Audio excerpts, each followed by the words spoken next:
Welcome to this quick video of the origin of white or pale skin. For this, we will analyze the genetic science and the historical sciences. This study is only intended to further understand our origins as one big family across the earth.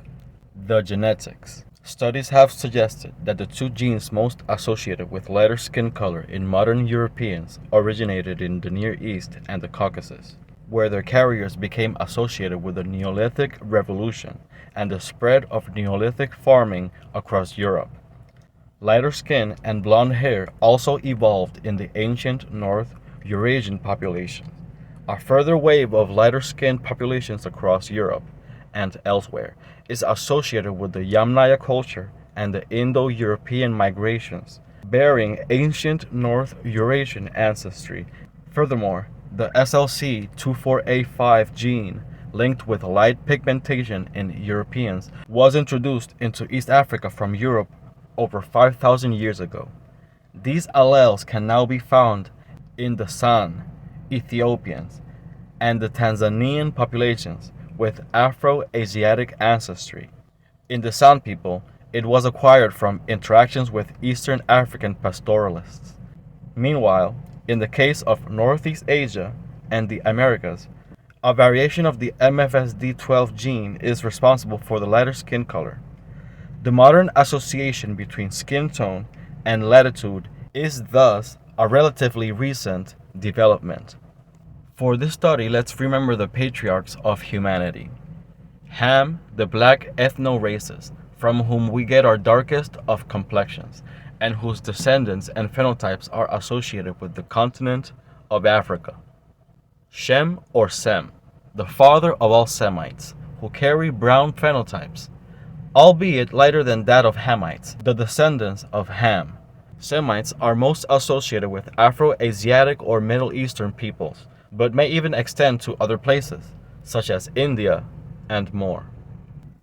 Japhet, the father of the European peoples, the Scythians, who are known not to be white, but before the genetic mutations of ancient North Eurasians, were olive to dark olive in pigmentation. More on patriarchs on another episode. Let us analyze aspects of the historical events which might not be of total natural adaptations, but could for the majority be attributed to intended selection. And here is how. When all humans were still in the Fertile Crescent, peoples migrated to places in the Aegean. Most accepted location for their initial settlement is the island of Patmos. A great deal of these people didn't actually make it to Patmos. Some left to other places as well. More on the places they might have landed and settled later.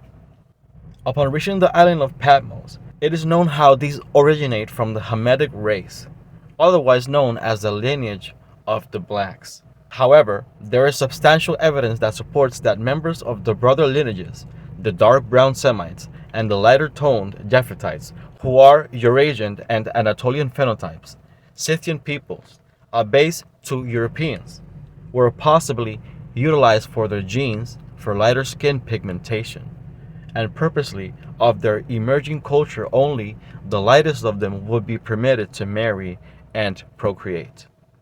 It is said that a term for these peoples might have been the Pelasets, or ancient Pelasgians, who would share a common location to Mycenaeans and Minoans, and their intricate cultures. Some texts call them the Jacobians, hence my belief they carried the ancestry of Greek Scythians of Padum of Aram, who are children of Javan, that wouldn't have been in Greece, not yet.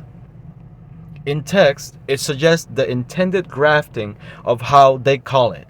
Just as we humans do recreate new breeds of dogs, the text suggests multiple migration events.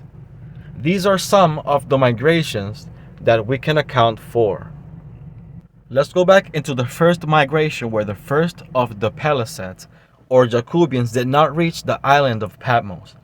These could have landed in places such as the Balkans, France, Spain, Ireland, and places in North Africa, and even possibly Austronesians, just to name a few. A brown race was created, and they themselves had a migration, which were called the brown or black Hana.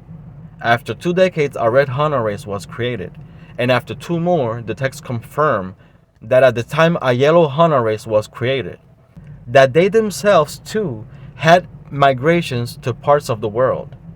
Does this then yellow Hana refer to the first dynasty related to the Han Chinese? However, when they reached a pale skin color and blonde and red tones of hair and other phenotypes considered Caucasian, these people begin to move outward from Patmos, and after 600 years, they return to the Middle East, where there caused so much trouble and conflicts that the Peleset find themselves one more time with exile.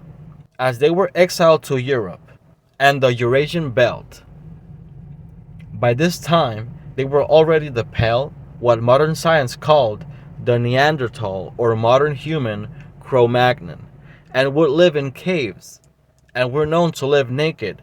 However, the ancient Hebrews called them the Kenizzites because the Levites and other Hebrew would take their pale and possibly blonde women as wives, which they found while wandering. And for the effects of science and their predictions, even Hebrews would describe them as naked cave dwellers and blonde.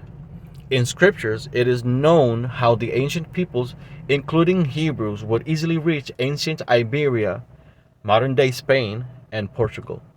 Might this possibly be one of the main reasons these peoples were also called the Ibero-Maurusians?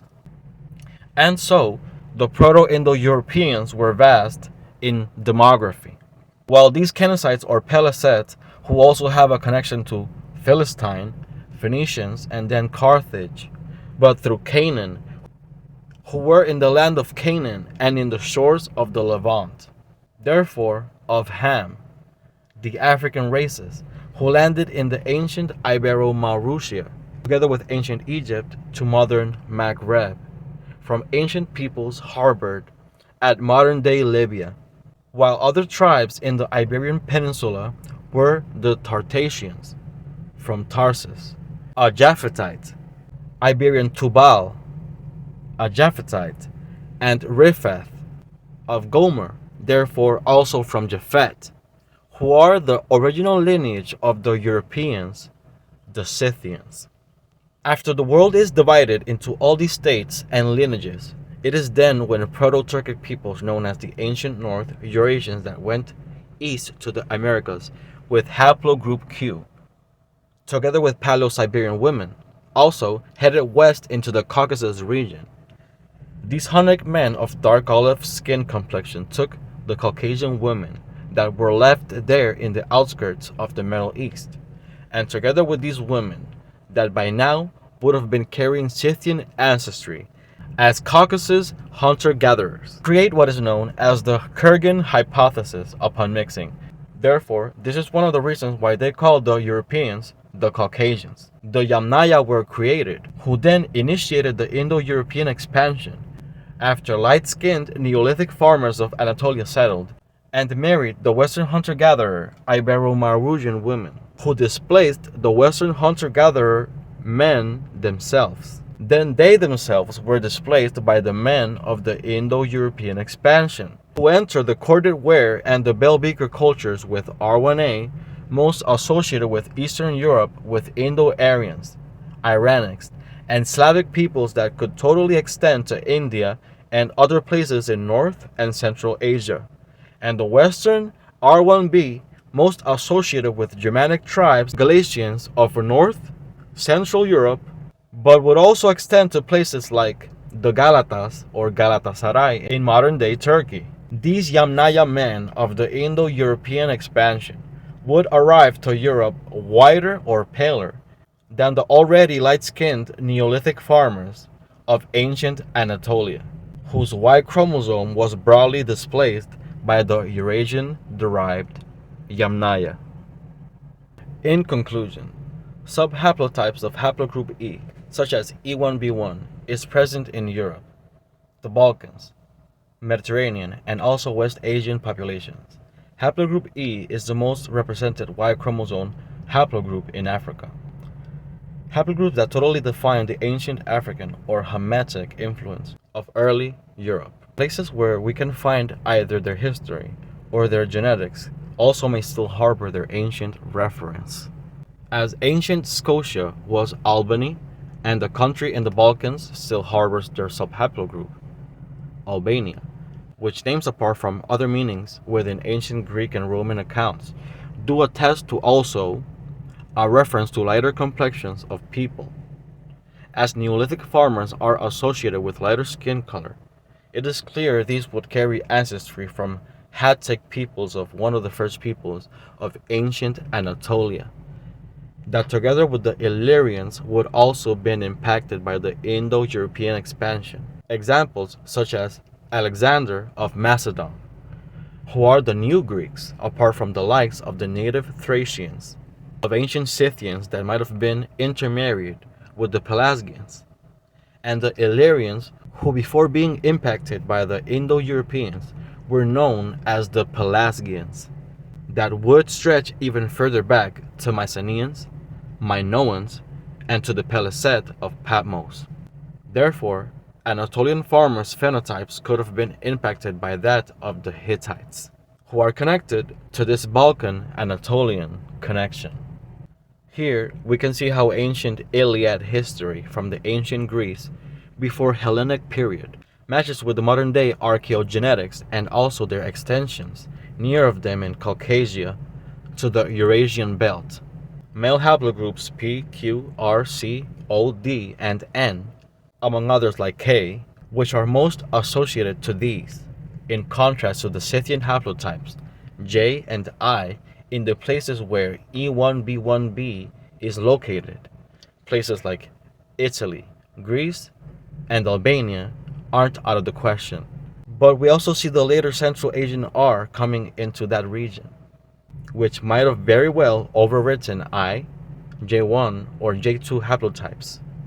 It is clear how the Hunna to White Hunna men of the Eurasian steppe are Proto-Turkic peoples, meaning these Hunnic men sought Scythian women, further evidenced by the Tartarian Empire hypothesis, as even the remains of phenotypically European white and blonde women remains were found all the way in Siberia, where it seems that the origins of most of these ancient human groups with lighter skin is through the intentions of the grafting of race, and the other is the intermarriage between the result of the lighter ancient human group ethno-races. In the next episode, we will talk more onto possible lineages that may or may not correspond to the cause of the proliferation of white skin pigmentation around the world. Don't forget to like, share, and subscribe, and respectfully leave your thoughts in the comment section. This is Abaketone Borike, and I'll see you on the next video.